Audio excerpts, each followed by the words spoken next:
Hola estudiantes, les extiendo una calurosa bienvenida a esta primera clase sobre legislación laboral. Recuerden mi nombre, Belsasar Cuadros Maya, docente de la Corporación Universitaria Remington. Yo soy su tutor durante estas 5 semanas que estaremos trabajando lo concerniente a la legislación laboral, y hoy vamos a empezar con el tema del contrato de trabajo. Antes de que inicien como tal este módulo, les he dejado la siguiente dirección que pueden observar en pantalla para que observen un video corto. Es un video muy interesante sobre preguntas frecuentes que se presentan alrededor del tema del derecho laboral colombiano. Espero entonces que disfruten ese video, el cual es complementario al tema que estamos analizando a partir de hoy. Empecemos entonces, o más bien continuemos con el tema del contrato de trabajo y arranquemos por su definición. El derecho laboral abarca principalmente el estudio de las relaciones entre empleadores y trabajadores, es decir, el estudio del trabajo considerado como una actividad humana, material o intelectual, ejecutada en forma libre, de modo permanente o transitorio, y realizada conscientemente por una persona al servicio de otra. Para hablar del derecho laboral, obligatoriamente nos tenemos que referir al contrato de trabajo, el cual, como dice la diapositiva, consiste en un acuerdo de voluntades del empleador y del trabajador respecto a la forma como uno de ellos va a dar fuerza de trabajo física o intelectual al servicio de otro, bajo la continuada subordinación, es decir, dependencia, a cambio de una remuneración determinada. Es así pues como en toda relación laboral intervienen dos partes. Una de ellas obviamente es el trabajador, es decir, quien presta el servicio. En este caso entonces siempre es una persona natural. La otra parte es el empleador, quien ordena el servicio y paga el salario. En este caso puede ser o una persona natural o una persona jurídica. La ley establece 3 elementos indispensables para que exista un contrato de trabajo, sin importar el nombre que se dé por las partes a ese vínculo. Tales elementos son: el primero, la prestación personal del servicio. Esto implica que el trabajador debe desempeñar la labor contratada sin la posibilidad de ser reemplazado por otra persona. Existen excepciones a este elemento, básicamente el llamado trabajo a domicilio, en el cual la prestación de las labores acordadas se realiza en un lugar diferente al contratado y fuera de la supervisión del empleador, permitiendo la ayuda de miembros de la familia del trabajador, por ejemplo. El segundo elemento es la subordinación o dependencia. La ley exige que dicha subordinación sea continuada, lo cual hace que situaciones de índole transitoria u ocasional salgan del ámbito de la regulación del derecho laboral. Igualmente, es importante indicar que la obediencia está ligada únicamente al campo de acción de las obligaciones propias de cada contrato de trabajo. Por ende, una persona vinculada como contador no está supeditada a ejecutar las labores dadas por su empleador que tenga que ver con aspectos diferentes a su labor como tal. Es decir, si le pidieran que sirviera como chofer, sería un caso como el que estamos señalando. La subordinación es el elemento fundamental de la relación laboral, y lo que lleva a diferenciar el contrato de trabajo con otros similares es la subordinación. Como tercer elemento, entonces, tenemos la remuneración.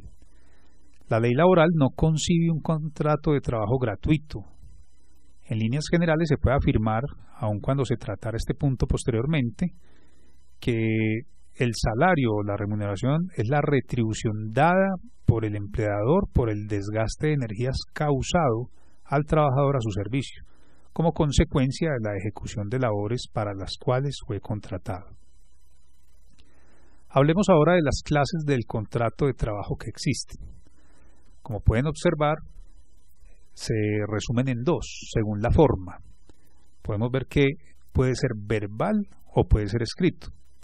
El verbal tiene lugar cuando, por el simple acuerdo expresado de manera oral, las partes convienen en la índole del trabajo y el sitio en donde ha de realizarse, así que también como la cuantía y la forma de la remuneración. Ahora bien, el contrato será escrito cuando consta en un documento firmado por las partes, el cual debe contener cuando menos cláusulas sobre puntos como identificación y domicilio de las partes, lugar y fecha de celebración del contrato, lugar donde se vaya a prestar el servicio, lugar donde se haya contratado al trabajador, la naturaleza del trabajo, también la cuantía de la remuneración, la forma y el periodo de pago, también la estimación del valor en caso de que haya suministro de habitación o alimentación como parte del salario, y asimismo también la duración del contrato y cómo se va a dar por terminado el contrato. Debemos señalar o acotar que los contratos verbales tienen el mismo valor que los contratos escritos. En casa, por favor, revisen el link que les dejo allí resaltado en azul, ¿sí?, sobre las nuevas tendencias laborales que se están presentando en nuestro país en los últimos años. Bien, también podemos clasificar las clases de contrato de trabajo según su duración.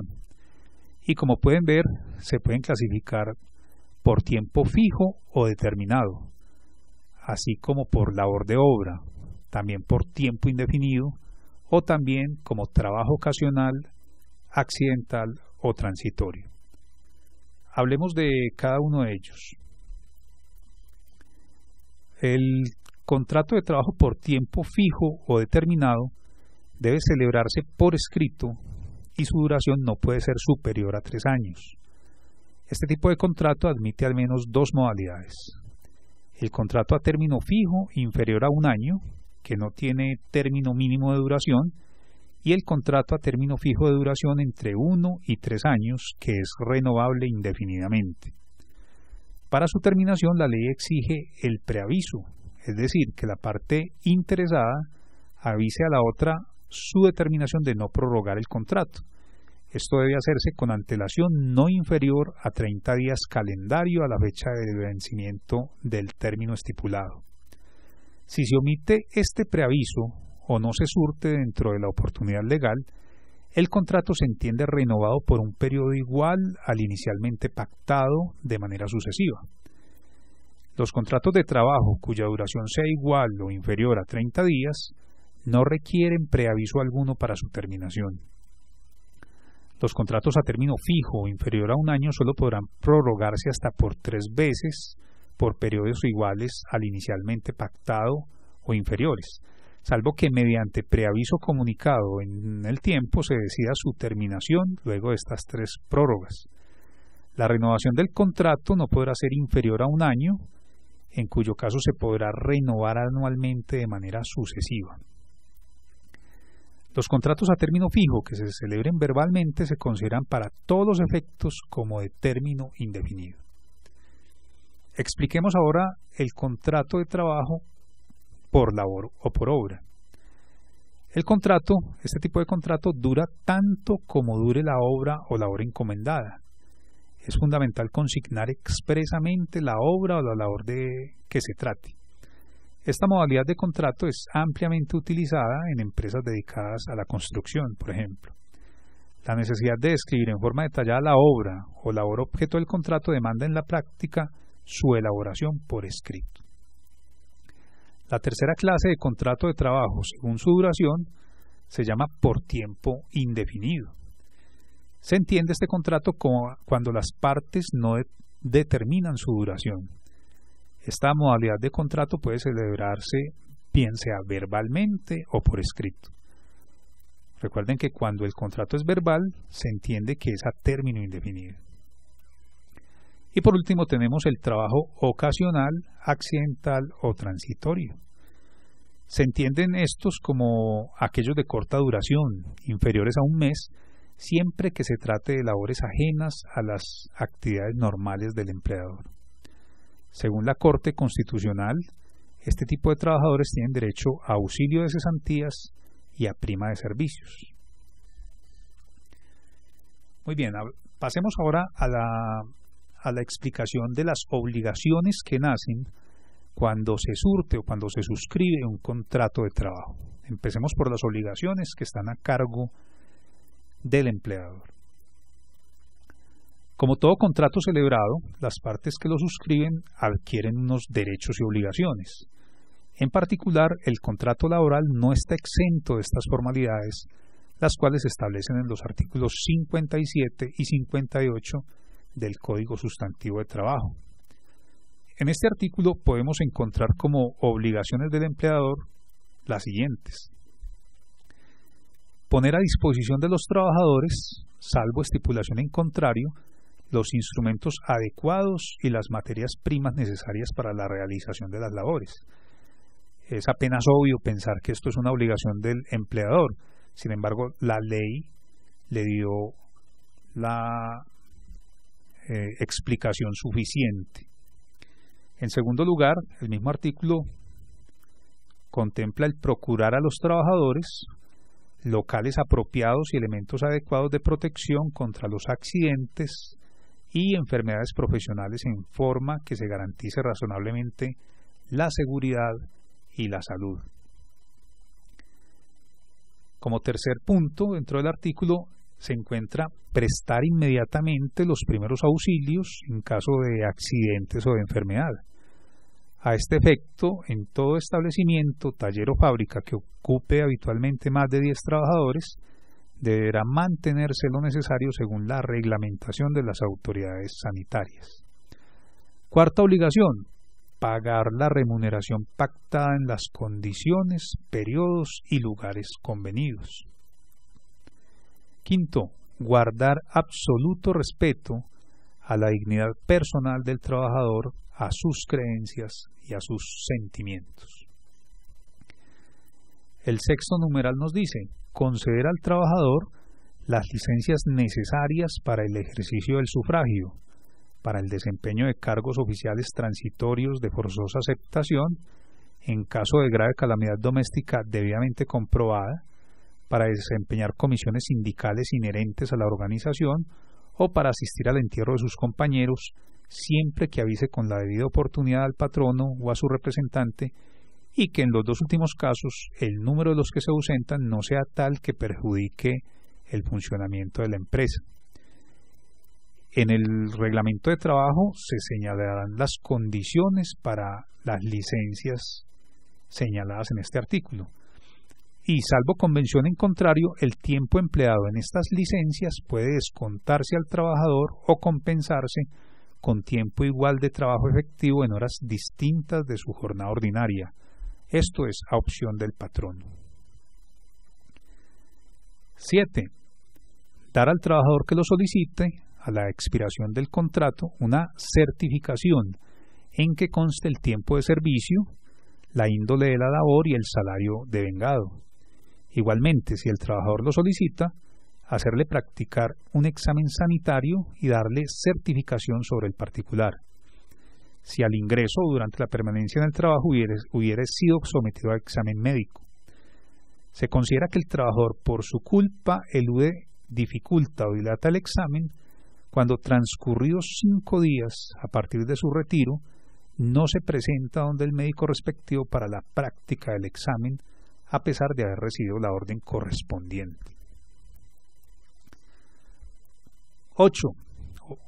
Es decir, octava obligación del empleador: pagar al trabajador los gastos razonables de venida y de regreso si para prestar sus servicios lo hizo cambiar de residencia, salvo si la terminación del contrato se origina por culpa o voluntad del trabajador. Si el trabajador prefiere radicarse en otro lugar, el patrono le debe costear su traslado hasta la concurrencia de los gastos que demandaría su regreso al lugar en donde residía anteriormente. En los gastos de traslado del trabajador se entienden comprendidos los de los familiares que con él conviven. Y como novena obligación está el cumplir el reglamento y mantener el orden, la moralidad y el respeto hacia las leyes. Ahora hablemos de las obligaciones del trabajador. tenemos 8 señaladas por la ley en los mismos artículos que mencionamos anteriormente.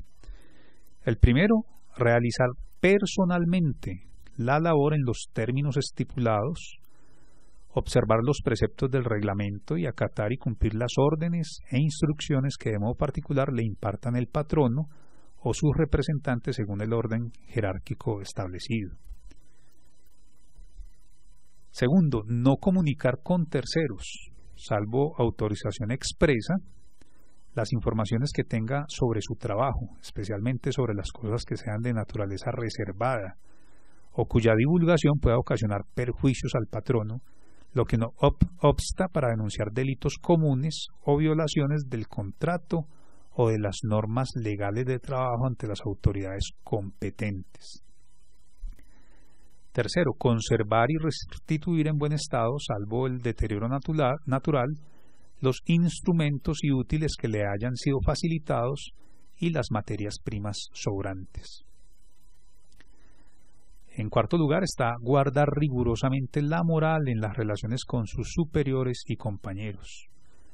Quinto, comunicar oportunamente al patrono las observaciones que estime conducentes a evitarle daños y perjuicios.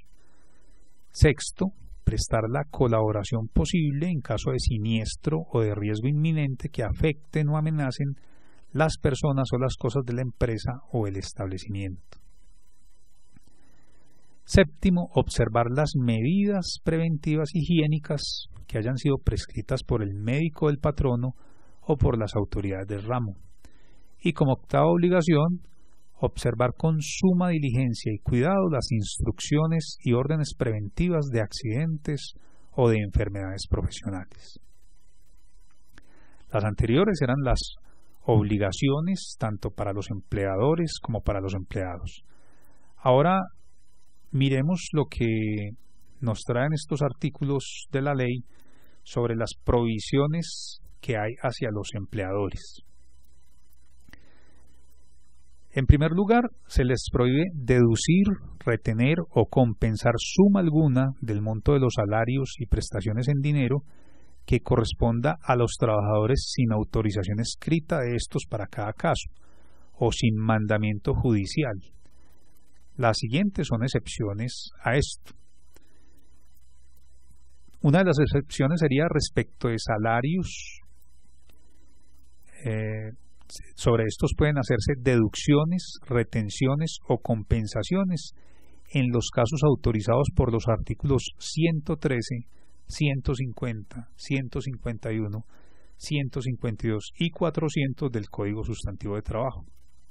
Acá entonces los animo a que en su navegador de Internet consulten el Código Sustantivo de Trabajo y lean los artículos que les estoy mencionando.